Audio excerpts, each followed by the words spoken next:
Hi, I'm Don from DonDronesOn.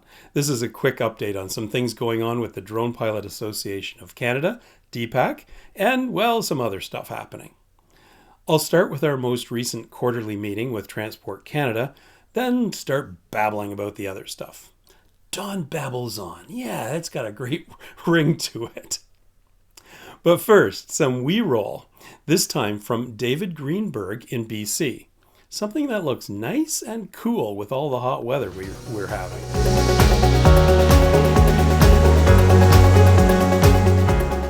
A dog's life. Nothing like it. Okay, so here's the latest from DPAC and Transport Canada, or TC as even they call themselves.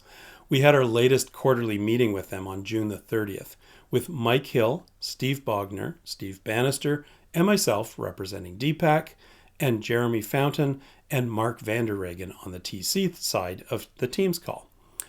Only 3 items on the agenda, but we managed to talk for an hour and a half. And I have to say, these calls are getting better and better. They're open, constructive, and positive. The first agenda item was an update on the aviation radio issue. As a reminder, both TC and NAV Canada encourage drone pilots to listen on an airband radio or scanner for potential conflicts if you're flying in the vicinity of an aerodrome, or, well, anywhere really. This is just a suggested best practice and is certainly not mandatory, so don't run out there and buy a scanner or a radio. And if you're using a scanner, there's no problem. The issue is with actually talking on the airband frequencies from a handheld transmitter, like this one over here. To talk on one of these, in addition to your ROC-A certification, you need a radio base station license from ISED, formerly known as Industry Canada. And ISED is not giving these out to drone pilots. And at the same time, to meet requirements for some SFOCs, Transport Canada is expecting us to have and use airband transmitters.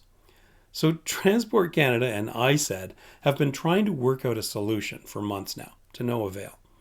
The latest update suggests a resolution with proper mechanisms will be coming in the next 6 to 8 months. And by mechanisms, one example is what correct call sign to use on one of these handheld units. So stay tuned for an update, if you pardon the expression. The second item on the agenda was ARPA's exam improvements.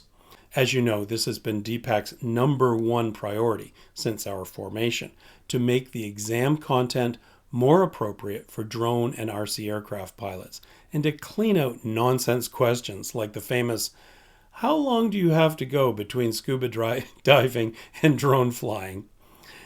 They had already done 1 round of cleanup earlier and have now finished the second half of assessments. They haven't done all of those cleanups.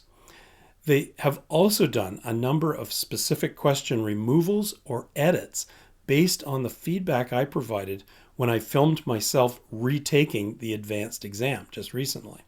Somewhere around 20% of the question bank has now been either edited or archived from these exercises. You may still see questions suggesting that the Bernoulli principle causes lift, which is not true, but things are getting better. The key to all of this is really updating the underlying knowledge requirements for the exams. And the good news is that the consultation period for the new regulations actually gives us a means to provide feedback on these. So let's talk about the new regulations, which, as it happens, were the third item on the agenda, and honestly where we spent most of our time. At the time of the meeting, the Canada Gazette 1 proposed regulations were just 1 week old, and so Jeremy walked through a TC awareness presentation that was fresh off the press. Apparently, it will be used at upcoming public sessions, and it did provide a good kickoff to our subsequent discussion. My own video about the regulations was about 90% done at that point, and I was able to pop in a few clarifying comments into the video based on our TC discussion. That video covers all the details of what's being proposed, so have a look at that, and I won't repeat any of that here. But here's a couple of interesting items. When discussing the new extended VLOS rule, it quickly became apparent how easy it is to confuse that capability with the new lower risk BVLOS rules and even the new sheltered operation rule. They have similarities, yet quite different applications and restrictions. This is another big clue that making the rules simpler, way simpler, will help people understand and follow them. I did ask why the sheltered operation rule stated that an advanced pilot could fly behind a building or structure, but not behind trees or hills or other obstructions. Jeremy indicated that he had heard there was a reason, but he couldn't remember what it was at the moment. I think this is worthy of some direct feedback. Another tidbit came when discussing the item removed from the payload rule 901.43. They've taken explosive, corrosive, flammable, or biohazardous material out of the list of restrictions, which I found odd. But through discussion, it became apparent that the existing rule unnecessarily restricted payloads such as delivering fuel to remote communities or agricultural pesticide applications. So this seemingly odd change had a reasonable explanation behind it. In terms of feedback on the new regulations, the deadline is September 22nd, 2023. If you use the Add Comments buttons within the document, and there's one per section, your comments will be first vetted, then posted publicly so everyone can see them. Please, please, please keep your feedback civil and avoid stuff like swearing. Otherwise, your comment's going to be tossed out and you'll just have wasted your time. If you have questions about the proposal, they recommend using the TC email address provided. It's in the description below this video. One interesting thing about this feedback process, it's not limited to the new proposal.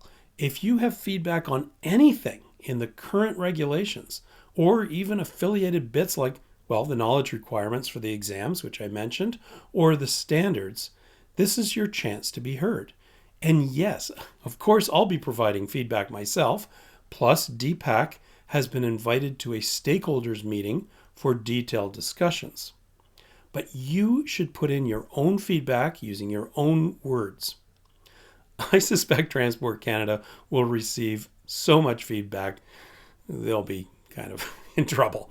Anyways, moving on. A few other updates. The DPAC Steering Committee has been meeting monthly to progress the various items we've undertaken.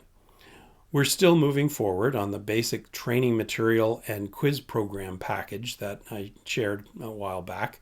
This is intended to help new drone pilots, including those flying drones under 250 grams, to understand both the key regulations and, more importantly, practical safety elements. We're also actively pursuing a group rate RPAS liability insurance offering. But I have to admit, we're having some troubles getting past the front door. If anyone out there is with the insurance business, your assistance would be greatly appreciated. DPAC membership, we're now over 2,200 strong, and we have 5,300 members on our Facebook discussion group.